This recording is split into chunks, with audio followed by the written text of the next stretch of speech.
turn it off. Can y'all hear? Everybody hear me? Okay. If you would, please turn off your cell phones if you've got your cell phones with you. We are recording this tonight, and we have our DVDs. We have our DVDs available, and we'll usually have those tomorrow. We have a few of last month's left. If you didn't get to come last month, the Barkus DVD, we have that up front. Those are $10. So I think I do have a few of those. Also, the museum will be open for about 30 minutes tonight. If you've not been to the museum, take the opportunity to walk around the corner and see what we've got to offer. It's a wonderful museum. We've had lots of publicity and lots of news coverage this year. And when people walk in, the first thing, when people walk in that have never been there, every one of them, the first thing they say is, wow. And I mean, it's just something you don't see in a small town. So really, you have to try to go around there and look at it. I want to thank Patty and Charlie again for letting us use Christopher's. We couldn't have these events without this room. So Patty and Charlie, thank you. And I also want to thank Frank Griffith again. Frank is supplying the wine for the year. So thank you, Frank. Thank you, Frank. Let's see. If you would like to sponsor one of our events, we'd love to have you do that. You can talk to me later about that if you ever want to sponsor if you're not a museum member. We also have membership letters, feedback, that you can pick up, but we'd love everybody to become a member. And if you did sign in for the door prize, we'll draw for that in just a few minutes. And our next event is going to be in April. You'll be getting a card if you're on our mailing list for that, and that's going to be the history of the Drew family. I believe Drew White and Harmon Drew and Richard Carey, all three are going to present that presentation, so that ought to be a really good one. So that will be coming up in April, so you'll be getting a card, and I also have the cards over there too. And so, I think that's about all I have to say. And so thanks for lining up. That's a record for shortness, Shannon. Thank you, Shannon does a great job with the museum. We're certainly glad to have all of you here tonight. And this is certainly a special event. I learned so much from these events. It's really been good. And tonight, it's a special event for me because I knew Miss Snell. And I also knew Mr. Snell and someone but I didn't really know them the way that people do. They were family friends and nice folks. But I'm looking forward to hearing what Donnis had to say. I hope all of you will go down to the museum. Even if you have been there, we keep on changing things. Larry Milford does a wonderful job, and we keep on getting new things there, and so many of the old things, just like Sonny Taylor said, he came down the other day, and I gave him a tour, but he stayed about an hour and a half, but he said, I've got more I want to see there. And we didn't really have a lot of interesting things to see there, and I hope you will come down and do that. I hope you'll come back to other sessions. And also, we always need more financial support. We have gotten a lot of support from the community, and we've got a lot of support from public bodies, and we've spent most of it. We've done a good job of spending, but nevertheless, we do have a pretty expensive operation, and we need all the support that we can get. This evening, John Again is going to introduce our speaker. John is our historian, and a whole lot of what we've done in the museum, we thank John. John has, Minden had no history before John came, but so he's really done a good job of presenting Minden's history in Webster Parish. John Again. First thing I'm going to say tonight is, any of y'all that know poor Lou know that I'm clearly a Philly. I halfway expected to see her escaping from the hospital and coming to the door. because Cora Lou's done Ada Jack party in Ghost Walk for several years, and if she could have been here, you know she would have been here. But I'm looking forward to this program tonight too, as Thad mentioned. Our speaker tonight really needs no introduction to most people in Minden. If you're in my generation, she and her husband were key parts of Minden High School faculty. She's taught for over 25 years in Webster Parish, 24 of those years at Minden High School. But I'm afraid that in a lot of people's minds, that stops there. And they're not aware of her scholastic and academic achievements beyond that. After getting her bachelor's and her master's from the best school in the state, Louisiana Tech, she went on and completed her PhD in English at what is now the University of Louisiana Lafayette. And that brings us into what we're going to look at tonight. She currently is an associate professor of English at Southern Arkansas University in Magnolia. Been there quite a few years now, and making a legacy of more generations of, how do I want to say this? I had her for at least 2 classes when I was in high school. I was on her newspaper staff. I think I got 2 things in the newspaper all year, so I wasn't what you call much of a hard worker. But her dissertation was entitled, I've got it in my notes for that, but I can't remember that, was Louisiana's Literary Legacy, a critical appraisal of the writings of Jack Carver. Now, I'm not going to handle the critical appraisal part. I had a minor in English, but I don't want to deal with that. But I can talk a little, just a second, about the idea of the biographical part. If you've never tried it, if you want to do something fun, try to write a biography of someone that you got to scrape the records together. It's an amazing challenge. Made it even more amazing challenge when the person you're going to write about had huge areas of mystery in their life and did a wonderful job of keeping things concealed while they lived, and left them buried with them.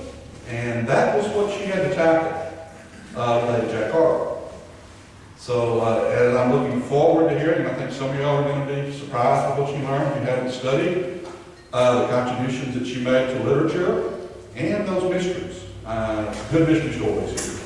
So without further ado, I want to introduce Dr. Donnis Taylor for her program on Jack Carver.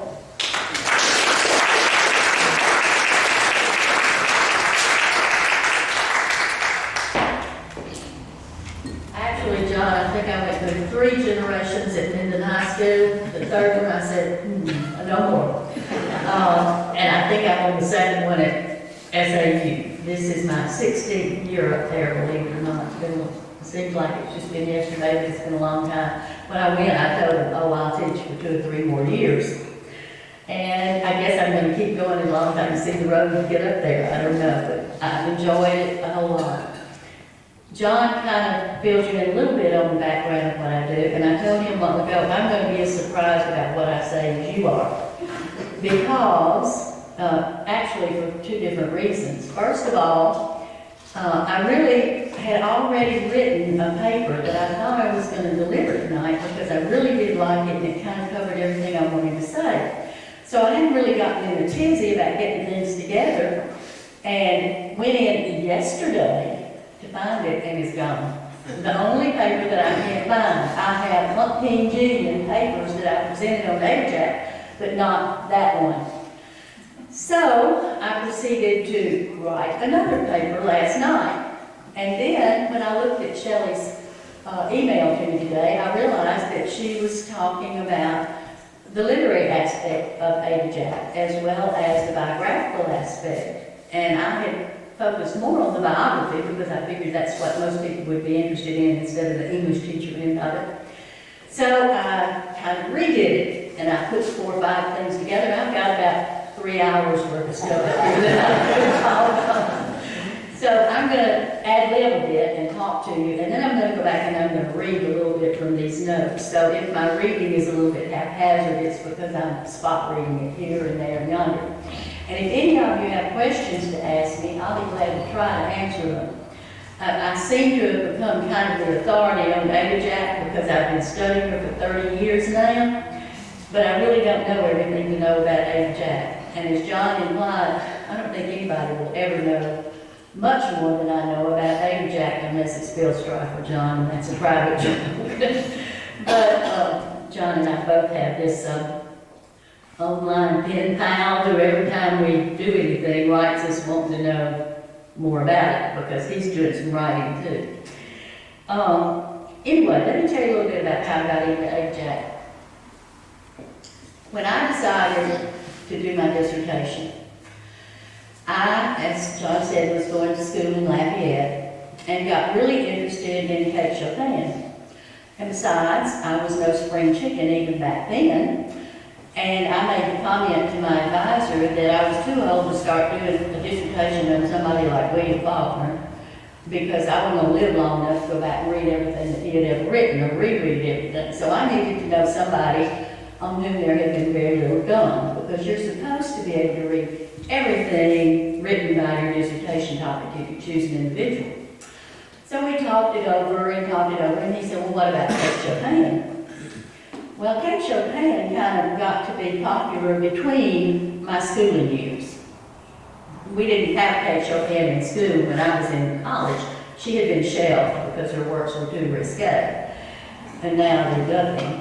But anyway, I had never really read Kate Chopin. I had heard of Kate Chopin, but I didn't know anything about her. And so I went to the MLA bibliography, which is where you go when you start doing research for English, and found out that really there had been very few things written on Kate Chopin back then. Since then, there has been a mountain of stuff written on Kate Chopin. And also, she was from Clutcheville. Her home place was there at that time, and I liked that area, so I went down and investigated, and I thought, I'm going to write mine on Kate Chopin. So, you know, Minden's kind of small, and the word gets around pretty fast what you're doing, especially if you're teaching at Minden High School. And so when some of the people in the community found out that I was writing a dissertation and I had chosen Kate Chopin, some of my colleagues, as well as some of the older women in town, came to me and said, why don't you do it on Ada Jack Carver? And I said, who's Ada Jack Carver? And they said, oh, you know, Miss Snell. And I'm not from Minden originally, but I've been here since 1963, so this is home for me. And I said, I don't think so. And then they began to describe her to me. And I realized I knew Ada Jack Carver. Unfortunately, this was in 1981, and she had died in 72. I remembered having seen her, however, as many of you had, and remember the way she looked, very unusual, strolling down the streets at night in her dark garb. And so I said, well, I don't know anything about what she's written, but at least I'll give it a shot. So I began trying to find something that would tell me a little bit more about Ada Jack Carver. Miss Johnny Magnet was a really good source of information for me. Miss Felix Drake, I interviewed. She, like so many others, was a little bit reticent to talk about her friend. In fact, I found that most of the older people, when I would go to talk to them, wouldn't want to reveal anything. I think they were afraid that they were going to disturb Ada Jack's memory by telling me something. Not that I've ever found anything bad about Ada Jack, but they just didn't want to talk very much. So I have dug and dug and dug, and her son, David, as a matter of fact, had died, I think, the year before I started doing research. And his widows, ex-wife and widow, would not answer my email. They would not answer my letters. I made one contact. She has a living nephew, her closest relative, in New Orleans, whom I have visited with on several occasions. He's an attorney down there, Marshall, Hampton's, what he goes by, Hampton Carver. And he has been very kind in giving me most of the information that I have. And then there was another dissertation written by an Oliver Ford, whose works are housed at Northwestern in the research center there. So I went down and checked him out, did all of that. And then I went to the library and I found, lo and behold, the collected works of Ada Jack Carver, which had recently been published by Mary Dell Fletcher, who, when she was doing this, was on the faculty at Northwestern. And I called her, and I went down and talked to her, and she kind of filled me in with as much detail as she could, but she had had very little personal contact with them. Most of hers was secondary research also. Anyway, putting all that together, I decided, well, I did have enough to go off on a different tangent, and so I put Kate Chopin on the shelf and took up Ada Jack. When I'm writing, I refer to her as Carver. When I'm talking about it, it always comes out Ada Jack. So if I say one time and the other, you'll understand why. I told Hampton, I said, look, I'm not being disrespectful to your aunt when I do this, but I feel like I know her as well as you do. Because I've been living, breathing, eating, sleeping with her now for all of these many years. And I find her fascinating, very fascinating. And Minden really does have a legacy to be proud of in Ada Jack. I'm sorry that more people do not know about her. Ada Jack Carver was born in 1890, and she lived, I guess what you might call a life of luxury in Natchitoches for the time. Her father was an attorney, later became a judge in the 2nd District Court. Her mother came from an affluent family also. She had 3 siblings, 2 sisters and a brother. And they grew up in a family that prized education and the arts. Her daddy, even when times were hard, saw to it that his children were schooled in more than just reading, writing, and arithmetic. He took them to New Orleans to see Shakespearean productions, and when they would come home, Ada Jack would sit down and force her siblings to dress up in costumes that she had thrown together and reenact the plays that they had seen. And when she got bored with that, she would write original plays, very often on biblical themes, and she again would make them dress up.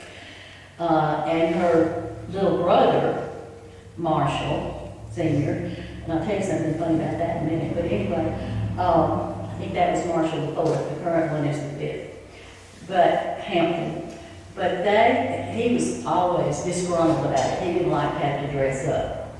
But she insisted on it, and so he did. Nobody ever crossed Ada Jack, it seems. They all realized that she was kind of the boss of the family. In fact, even her mother seemed to think that, because she also, from birth almost, was intrigued by fashion, loved high fashion. And as a child even, she would have her mother order the New York catalogs from Best & Company, a very highfalutin dress company in New York City. And she would just pore over them for hours and hours and hours. And then she would get the New Orleans newspapers and look in the society section to see what all the best dressed children and women were wearing. And they had a seamstress, a family seamstress. And her mother sewed. That was about all she did. But she sewed too. And so she kept them busy making clothes for her and her 2 sisters. Even when she and her siblings would take their afternoon walks, and they were always big walkers, she insisted that they dress up. And she would make Marshall put on his little white Buster Brown outfit and be all gussied up, and they'd walk down the streets together in their bows and whatever. Her mother realized early on that this was a talent that she had. She recognized her ability to write, her musical talent, and the whole family had numerous talents. But her mother recognized that she was really very good at fashion, and so she turned the ordering of clothes for the kids over to her when she was still very young. I could imagine what my kids would look like, and I tried to do that. But anyway, she did. And this was a love that Ada Jack had all of her life. In addition to that, she played the piano, was quite an accomplished pianist, I understand. Her mother sang, played the piano, wrote poetry. She was never as popular at doing it as Ada Jack was, but she achieved some degree of local fame. And as I said, the family was just an artistic family, and they were a happy family. They were much more content at home, the kids were, playing among themselves than they were going out with the neighborhood children or going off somewhere with other playmates. They were perfectly content to stay at home. They laughed, they had a good time. Even in their adult years, they liked to tell stories about what they had done when they were younger, some of the mischief that they got into. I was going to tell you about the names. The current Hampton Carver is Hampton Carver V. But you go back, every one of them is named Marshall Hampton Carver. First generation would be Marshall, the next one would be Hampton, the next one would be Marshall, the next one would be Hampton, the next one would be Marshall. And I miscalculated because the current was Hampton, so I guess it started out Hampton. But when I went to visit him the last time, he said, well, we have a problem. This is the first time ever that we now have 2 generations named Marshall Hampton Carver. So we're trying to decide what we're going to call the 6th, whether to call him Marshall or Hampton.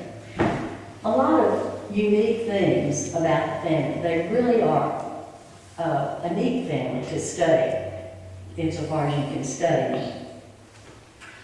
Ada Jack went away to college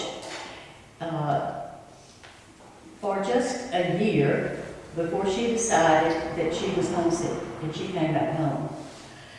While she was away at Judson College, she met Caroline Dorman. Now, I don't know if you know who Caroline Dorman was, but she's a very famous naturalist, horticulturalist who actually planned the Sacha Forest. She's the one that is largely responsible for that. And she and Ada Jack became fast friends there. Then when Ada Jack came, and she was also from the Natchitoches area. So when Ada Jack came back, it was a friendship that she kept up. Ada Jack always realized that she was different. She didn't have many close friends. Caroline Norman was one of them, and her other best friend was Miss Cammie Henry, the mistress of Melrose. Nobody really knows exactly where that relationship originated. It could have been through Dorman because she worked at Melrose. Miss Cammie had this policy that she loved to be around artists and authors, but she didn't like to travel. So she opened up Melrose Plantation to all these people with one stipulation. When they came, they had to agree to work at whatever their skill was, whatever their talent was. They had to produce it while they were there. Ada Jack kind of got on her nerves because sometimes she would come and stay for lengths of time and not really produce anything. Lyle Saxon was another one who stayed there for a long time and didn't do a whole lot. And Francois Mignon stayed there for years until they finally had to get rid of him. That was not an easy chore. Many very, very famous people though stayed at Melrose. William Faulkner stayed down there for a while. I started telling this and now I can't even think. I'll have to read them to you in a minute. But a long list of authors that we all are familiar with stayed there. And there's a book at Melrose where they all signed their names as the kind of registry when they were there. As I said, some of them were authors, some of them were artists, but all of them were in some way artistic. And so it could be that Norman, when she was there, remembered her friendship with Ada Jack and mentioned her to Miss Cammie. That could be where their relationship started. Also, it has come to light that Ada Jack's mother actually knew Miss Cammie. In fact, there may be some relationship in there. Not a real close relationship, but a relationship, a blood relationship. And actually, Miss Cammie's association with Ada Jack began, or at least the first correspondence that we have a record of, began shortly after the death of Ada Jack's son, which was the great tragedy in her life. And it could be that her mother went there and talked to Miss Cammie and said, look, it would be a favor to me, because my daughter's in depression, it would be a favor to me if you invited her down here. We really don't know how that relationship evolved, but we do know that it was one of the most important things in Ada Jack's life. and also provides us with one of the many, many, many, many mysteries in her life too. Because for years they were bosom buddies, and then suddenly the letters got fewer, the mentions of Jack got fewer in Miss Cammie's scrapbooks, and she has a whole host of them. And eventually it just fizzled out. We don't even know anything about whether Jack attended her funeral. You know, we don't really know anything much after a certain period of time, and we don't know why. There are a lot of theories, some of them interesting to pursue, but all of them dead ends. Jack, I think I started way back a while ago, and I told you I was going to ramble a little bit in this, but anyway, I've said all that to say this. Jack came back from college to normal school in Natchitoches.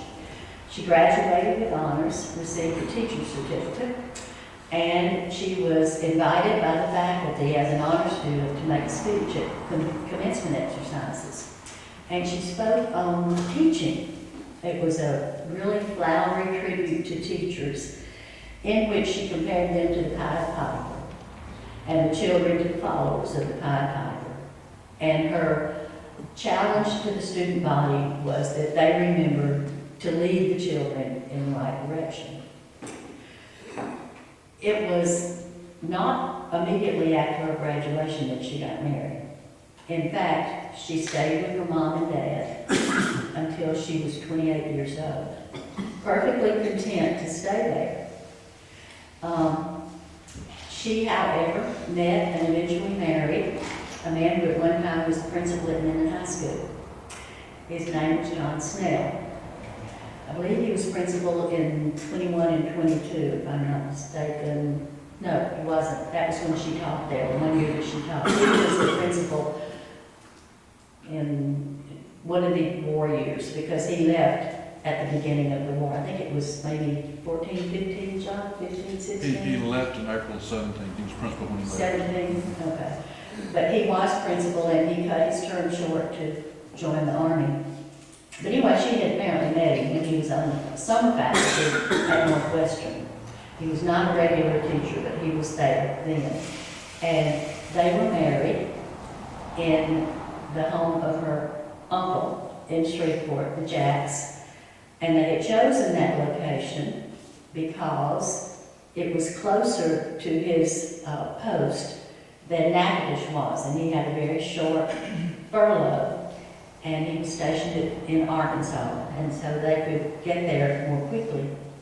They had an elaborate wedding, all the frills and furbelows, and after that, very shortly after that, he had to ship out for an overseas tour of duty in France.